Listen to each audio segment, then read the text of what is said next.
Friends आपण माने cricket football hockey भली खेल को तो निश्चय देखिथिबे एवं एई भली खेल को निजे मध्ये खेलिथिबे हेले मु आज आपनको देखेबी दुनिया रे एमिति पांचटी अजब खेल गुडी को जहां आपण एई वीडियो पूर्व केबे भी देखि नथिबे तो एई वीडियोटी को शेष पर्यंत देखंतु दुनिया रे पांचटी अजब खेल गुडी को देखिया पई जदि आपण आगु को मध्ये एमिति इंटरेस्टिंग वीडियो देखिया पई चाहंती तेबे हमर एई YouTube चैनल को एबे ही सब्सक्राइब करंतु। नमस्कार मु गुड्डू आपण मानको स्वागत करूची टेक्निकल गुड्डू YouTube चैनल को।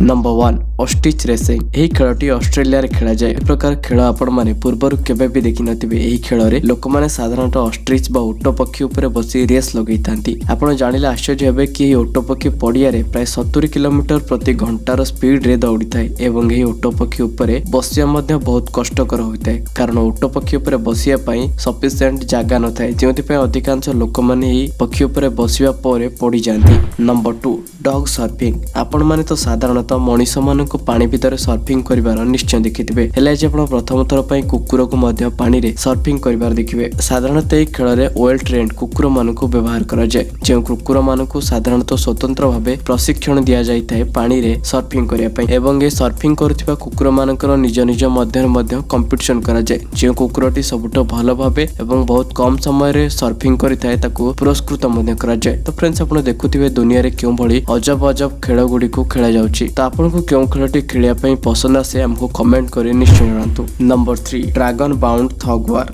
थग वार खेल विषय तो आपण जानिथिबे जेउथिरे कि गोटिए दौड़ी को दुई दल निज निज भितर टाणी थांती जो दलटी अन्य दलर खेलाड़ी को निज आड़ को टाणी निए सेई दलटी विजेता होइताए। सेई भली एई बोर्ड थग वार रे दौड़ी बदल रे गोटिए बोट बा डंगार व्यवहार करा जाय जेउथिरे खेलाड़ी माने एई डंगा को निज आड़ को टाणिया पई चेष्टा करिथांती जो दलर खेलाड़ी माने निजर आहुला साहाय्य रे डंगा को निज आड़ को टाणी नियंती तो सेई दलर खेलाड़ी मानकु विजय घोषणा करा जाय। नंबर 4 टुक टुक पोलो। पोलो खेल एमिति एक खेल अटे को घोड़ा ऊपर बसी खेलाड़ी माने खेली थांती एवं एही खेलटी हॉकी भली होइताए किंतु टुक टुक पोलो रे घोड़ा जगह रे 3 चकिया ऑटोर व्यवहार करा जाय। एही खेल रे प्रति दल रे 2 जण टीम मेंबर होइतांती एवं 2 जण का मध्यरु गोटिए प्लेयर ऑटो चलैथाय एवं अन्य प्लेयर टी बॉल को स्ट्राइक करिथाय जो टीम सबुठारु कम समय रे अधिक गोल करिथांती सेही टीम को विजेता भाबे घोषणा करा जाय। नंबर 5 जुबिंग। एही खेलटी दुनिया रो सबुठारु अजब खेल अटे एवं आपण माने लोक मानकु नॉर्मल फुटबॉल खेलिबार तो निश्चय देखिथिबे हेले एही भली फुटबॉल खेलिबा आपण केबे भी देखि नथिबे।